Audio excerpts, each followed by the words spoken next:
அனைவருக்கும் வணக்கம். எல்லாரும் எப்படி இருக்கீங்க? I hope you are all good. பேசி ரொம்ப நாள் ஆயிடுச்சு இல்லை, சாரி, லிட்டில் பிஸி. இன்னைக்கு ஒரு டாபிக், ஒரு முக்கியமான விஷயத்தை உங்களோட பகிர்ந்துக்கணும். என்ன அப்படின்னா, எக்ஸ்ட்ரா மேரிடல் அஃபேர். இது வந்து நிறைய பேர் பேச தயங்கக்கூடிய ஒரு சாப்டர் இது. ஐயோ, இது எப்படிங்க பேசுறது, யாராவது ஏதாவது நினச்சிட போகிறாங்க அப்படின்னு நினைப்பாங்க. நோ, இது இது வந்துட்டு பேசணும், கண்டிப்பாக எல்லாருக்கும் தேவை. காதலில் வந்துட்டு இந்த மேரிடல் கல்யாணம் ஆகிட்டு அதுக்கப்புறம் திருமணத்தை மீறிய ஒரு பந்தம், அதுக்கு வந்து கள்ளக்காதல் அப்படின்னு சொல்லுவாங்க. அது வந்து தப்பு, அப்படி சொல்லக்கூடாது. காதலில் என்னங்க இருக்குது? கள்ளக்காதல், நல்ல காதல் அப்படின்னு. காதல் காதல் தான். அது யாருக்கு யார் மேலே வேணாலும் வரலாம், அது எப்போ வேணாலும் வரலாம். ஓகே, ஐயோ அப்படி என்னை திட்டாதீங்க. நான் என்ன சொல்ல வரேன் அப்படின்றத புரிஞ்சுக்கோங்க. இது நிறைய பேர் வந்து வெளிப்படையாக சொல்லுவாங்க, நிறைய பேர் வந்து ரொம்ப சீக்ரெட்டாக மெயின்டைன் பண்ணுவாங்க. இதனால் பாதிக்கப்பட்டவங்களுக்கு இந்த வீடியோ பயனுள்ளதாக இருக்கும் அப்படின்னு நான் நினைக்கிறேன். அதாவது எக்ஸ்ட்ரா மேரிடல் அஃபேரில் ரெண்டு விதம் தாங்க இருக்குது. என்ன அப்படின்னா, ஏதாவது ஒரு காரணத்துக்காக ஒருத்தவங்க மேலே வந்துட்டு ஒரு ஈர்ப்பு வர்றது. இன்னும் ஒன்று வந்துட்டு காரணமே இருக்காது, தெர் இஸ் நோ ரீசன். அவங்கள பிடிக்கிறதுக்கு எந்த ஒரு காரணமுமே இருக்காது. ஆனால் சும்மா சொல்லுவாங்க. அப்படி சொன்னால் சி அது எப்படி ஒருத்தவங்க மேலே அப்படி காதல் வரும் அப்படின்னு சில பேர் அக்செப்ட் பண்ண மாட்டாங்கல்ல. அதுக்கு சொல்லுவாங்க, சி நீங்கள் வந்து என்னை மோட்டிவேட் பண்ணுவீங்க, உங்களோட வே ஆஃப் அண்டர்ஸ்டாண்டிங் எனக்கு பிடிக்கும் அப்படி இப்படின்னு சொல்லிட்டு. ஆனால் அது கிடையாது. அந்த மாதிரி அண்டர்ஸ்டாண்ட் பண்ணவங்க நிறைய பேர் இருப்பாங்க. அவங்க எல்லாரையும் அலோவ் பண்ண முடியுமா? முடியாது.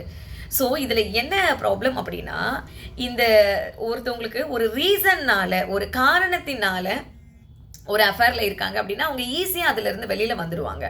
ஆனால் ரொம்ப ஒரு மோசமான நிலைமை எது அப்படின்னா, எந்த ஒரு காரணமுமே இல்லாமல் காதலிக்கிறாங்க இல்லையா, அவங்கள வந்து அதிலேருந்து வெளியில் கொண்டு வர்றது ரொம்ப கஷ்டமான ஒரு விஷயம்.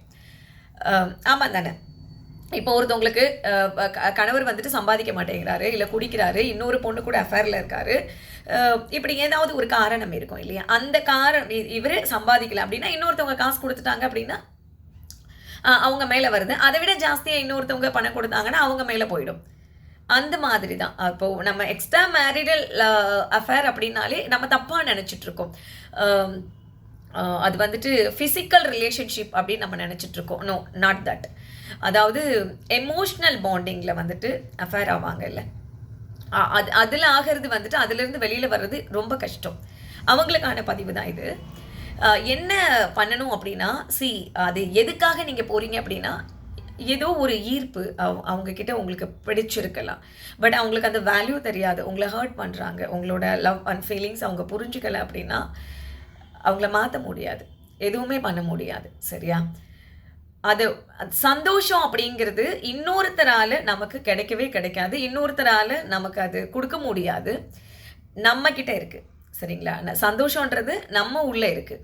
அதனால் அதை போட்டு கன்ஃபியூஸ் பண்ணிக்காதீங்க. நீங்கள் பேசிகிட்டு இருந்தீங்க, இப்போ உங்களுக்கு உங்களை ரொம்ப ஹர்ட் பண்ணுறாங்க, உங்களை வேல்யூ பண்ணலை அப்படின்னா, உங்களை ரெஸ்பெக்ட் பண்ணலை அப்படின்னா விட்டுருங்க.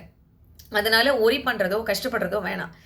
அது நீங்கள் எப்படி மாற்றணும், எப்படி உங்களை நீங்கள் பிஸியாக வச்சுக்கணும் அப்படின்னா, பிடிச்சதை ஏதாவது பண்ணுங்கள். ஷாப்பிங் போகிறீங்களா, போங்க. ஃப்ரெண்ட்ஸோடு இருக்கீங்களா, அந்த டைமில் அவங்கள மறந்துடுறீங்களா, ஓகே, அவங்களோட போங்க. ஓகே, ஏதாவது ஒரு வேலை பண்ணுங்கள்.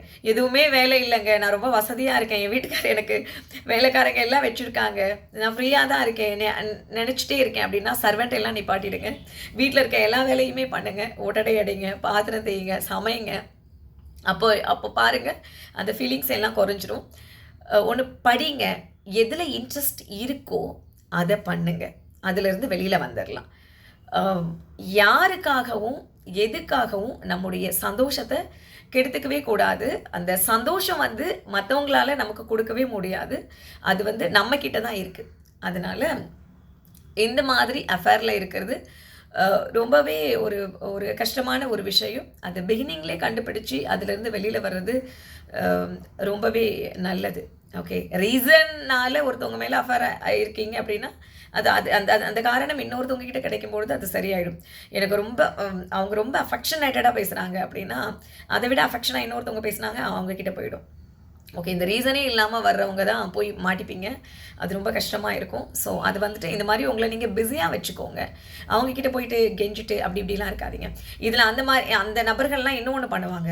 அவங்க டைமும் கொடுக்க மாட்டாங்க, பேசவும் மாட்டாங்க, எப்பயாவது கால் பண்ணி ஞாபகப்படுத்திட்டு போவாங்க. அது அதை இக்னோர் பண்ணுங்க. அவங்க உங்களை காண்டாக்டே பண்ண முடியாத மாதிரி ப்ளாக் பண்ணி விட்டுருங்க. பிகாஸ் அந்த மாதிரியான ஒரு ரிலேஷன்ஷிப் தேவையே கிடையாது. சில சைக்கோஸ் எல்லாம் இருப்பாங்க இந்த மாதிரி அடுத்தவங்களை பேச விட்டு கெஞ்சு விட்டு அதில் ரசிக்கிறது அப்படியெல்லாம் இருப்பாங்க. ஸோ அந்த மாதிரியான நபர்களை ஃபைண்ட் அவுட் பண்ணி அவங்கக்கிட்ட இருந்து வெளியில் வாங்க. முதல்ல இந்த எக்ஸ்ட்ரா மேரிடல் அஃபேர் வந்துட்டு அது தேவையில்லை. அது டிபெண்ட்ஸ் அப்பான் அவங்களுடைய விருப்பம் அது. அதனால உங்களுக்கு ஹாப்பினஸ் கொடுக்க முடியுமா அப்படின்னா முடியாதுங்க. நான் அதான் சொல்லிட்டேனே, சந்தோஷம் வந்து நம்மக்கிட்ட இருக்காது, இன்னொருத்தவங்க கிட்ட தேடுறது வந்துட்டு கொடுக்க முடியாது அவங்களால.